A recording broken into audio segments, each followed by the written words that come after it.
Assalamualaikum warahmatullahi wabarakatuh. Pada kesempatan kali ini, kami akan mempresentasikan hasil diskusi dari kelompok kami, yaitu dengan topik bahasan sampah restoran yang disebabkan oleh gaya hidup masyarakat. Kelompok kami beranggotakan 4 orang, yaitu Yulia Azahra, Sukma Aulia Raihan, Fitri Herliadisti, dan Indri Sasabilah Caniago. Perkembangan zaman mengakibatkan segala hal dapat berubah, mulai dari perkembangan ilmu pengetahuan dan teknologi, masyarakat yang semakin maju, bahkan perubahan gaya hidup masyarakat yang semakin konsumtif. Semakin maju suatu zaman, maka suatu masyarakat akan berlomba-lomba mengikuti tren yang ada. Contohnya saja saat ini semakin banyak restoran makanan yang hadir memberikan kenyamanan dan kebutuhan bagi para pelanggannya. Hal ini tentu menjadi daya tarik dan perhatian bagi masyarakat. Bahkan tak sedikit banyak yang menyukainya dan lebih memilih makan di restoran daripada membuat makanan sendiri. Ada korelatif antara perkembangan gaya hidup yang konsumtif terhadap kondisi lingkungan. Misalnya kebiasaan masyarakat yang sangat menyukai makan di restoran. Salah satu dampak negatif bagi lingkungan yaitu sampah yang dihasilkan oleh restoran tersebut. Sebenarnya tanpa kita sadari, semakin banyak masyarakat yang mengunjungi restoran, maka semakin banyak pula aktivitas yang terjadi di restoran itu. Sampah restoran merupakan sampah yang berasal dari makanan dan aktivitas lain yang terjadi di dalam restoran. Sisa makanan dari kegiatan restoran pada umumnya merupakan limbah yang memusingkan. Sampah yang umumnya berasal dari dapur, seperti bagian dari sayuran atau bahan lain yang tidak termasak, minyak bekas goreng, atau sisa-sisa makanan yang tidak habis disantap tamu, merupakan bagian yang terkontribusi terhadap pencemaran lingkungan. Ada beberapa penyebab terjadinya penumpukan sampah restoran. Yang pertama yaitu konsumtif, di mana pengunjung memesan terlalu berlebihan atau terlalu banyak terhadap suatu restoran. Yang kedua yaitu pengolahan buruk, di mana banyaknya sampah yang menumpuk di TPA atau tempat pembuangan akhir menyebabkan kesulitan oleh TPA itu sendiri untuk mengolahnya. Yang ketiga yaitu tidak didaur ulang, di mana tidak adanya kesadaran restoran untuk mendaur ulang sampahnya sendiri. Yang keempat yaitu populasi manusia. Mengapa demikian? Karena semakin meningkatnya populasi manusia, menyebabkan meningkatnya juga jumlah sampah yang ada. Lalu yang kelima yaitu peraturan lemah. Kenapa demikian juga? Karena tidak ada sanksi tegas terhadap restoran yang membuang sampah sembarangan. Yang keenam yaitu kerusakan bahan baku.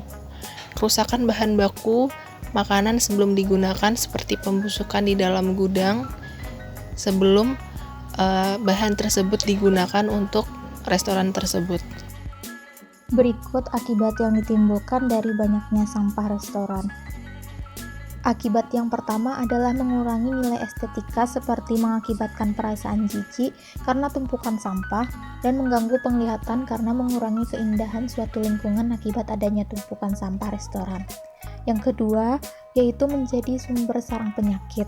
Yang ketiga yaitu kurangnya lahan tanah karena banyaknya sampah makanan yang menumpuk mengakibatkan kebutuhan lahan untuk membuang sampah menjadi bertambah. Hal ini membuat lahan tanah menjadi sia-sia, apalagi jika sampai mengalihkan fungsi lahan hijau ataupun lahan yang seharusnya bisa dimanfaatkan lebih produktif. Yang terakhir yaitu mengakibatkan pencemaran. Contohnya jika sampah restoran dibuang ke saluran air dapat menyebabkan tersumbatnya saluran air yang akan menyebabkan banjir. Selain itu, sampah restoran juga dapat mencemari udara akibat gas-gas metana yang dihasilkan oleh sampah restoran tersebut dan juga menimbulkan bau yang akan mencemari udara. Adapun cara penanggulangan untuk sampah restoran, yaitu yang pertama pengomposan.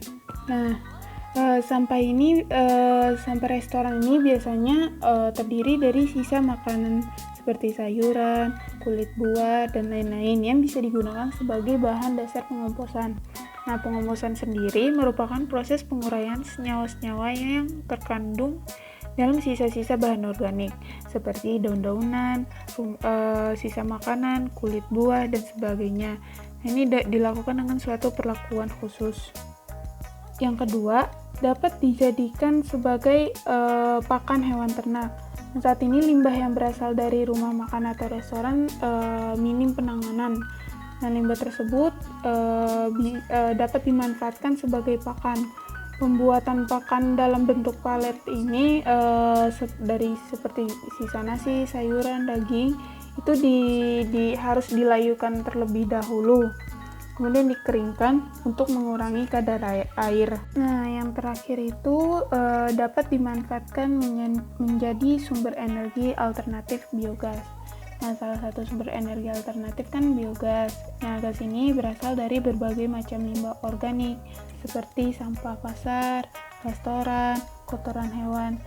Nah, ini bisa dilakukan menjadi pengubahan menjadi energi melalui proses anaerobic digestion.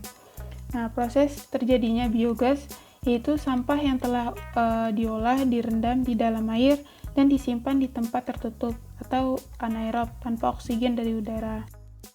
Nah, ini merupakan gambaran foto di mana akibat konsumen yang terlalu banyak memesan makanan sehingga makanan yang berlebih yang pada akhirnya akan terbuang menjadi sampah yang menumpuk dan sia-sia pada akhirnya.